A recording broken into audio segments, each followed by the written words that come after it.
Morning, everybody. It's the 4th of July and it's election day in the UK. As you know, you've been following me, you've been following the Heritage Party over the last few weeks. And first of all, I'd just like to say a huge thank you to everybody who's put themselves forward to be a candidate for the Heritage Party. You're making history today, whatever happens. It's been a fantastic campaign. It's the first time the Heritage Party stood in a general election to give the people where we are standing a chance to vote for positive principles which will restore our nation. Traditional family values, free speech, financial responsibility, not getting entangled in foreign wars, in fact disentangling, which is very, very important going forward over the next few months and weeks and so on. Thank you also to everybody who's supported us, who's donated to our campaign, who's said kind words of encouragement to me and our candidates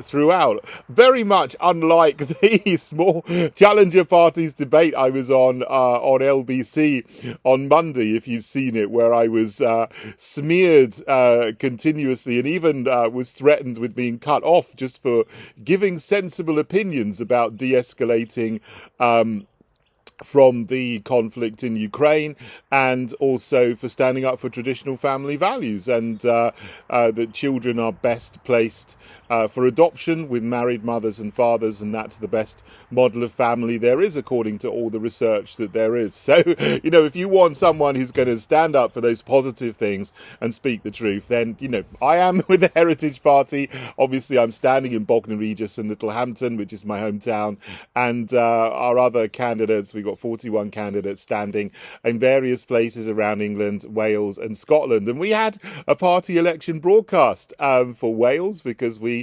qualified there. We got 6 candidates standing in Wales, which is fantastic for our first general election campaign as well. So whatever happens, all the best to all the candidates. Thanks for your support, and let's vote to restore our nation. So where there's a Heritage Party candidate, please vote for us. I wish we could have had candidates everywhere.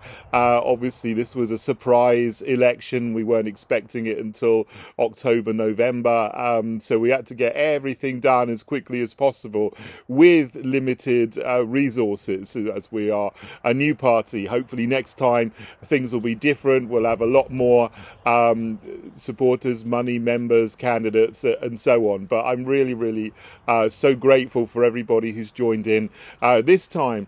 Often people ask me, well, what do we do if there's not a Heritage Party candidate? I want to vote for you, but there isn't one in my constituency. And all I can say is that I'm sorry, we haven't got someone there this time, but you are the answer to your question. So next time, if you want a Heritage Party candidate and there isn't one in your constituency now, join us and become a member and become a candidate yourself, as long as you support our manifesto, our principles and our policies, and you want the best for our country, as all our candidates do. You know, if there's no one this time, it's up to you. I'm not making any recommendations and so on, but obviously we are standing against the Uniparty, Tory, Labour, Lib Dem, Green, who are all stoking up war. They're bringing in various degrees of wokery. They're all on board the net zero agenda, by which we won't have private cars at some point in the future. They'll restrict our food consumption. There's the war on farmers, which is dreadful, which is going on, and them trying to turn land which is used for food production into wind turbines and solar panels. And also they're all pursuing the agenda of mass immigration rather than doing anything to train up our own young people to do the jobs that need to be done in this country, which then on the back of that needs hundreds of thousands of new homes every year just to house the migrants coming into the country, which is now running at a level of 700,000 per year net.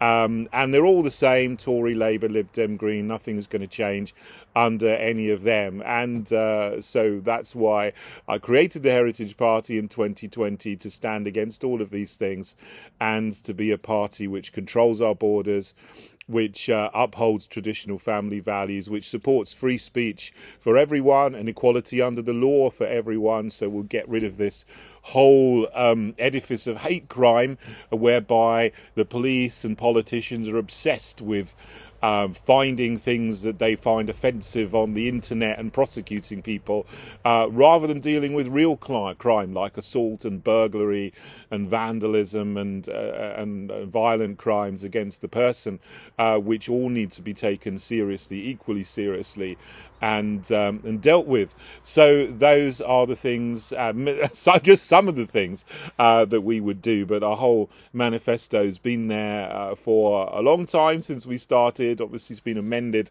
a few times as things have changed and we've added to our manifesto. But you can look at it at heritageparty.org. So if you're still thinking who to vote for, I would recommend you vote for the Heritage Party, where our candidates are standing. We've got the common sense policies and principles to restore our nation. So have a good day. Please do go out and vote and use your vote wisely. Thanks for listening, everybody. God bless you all.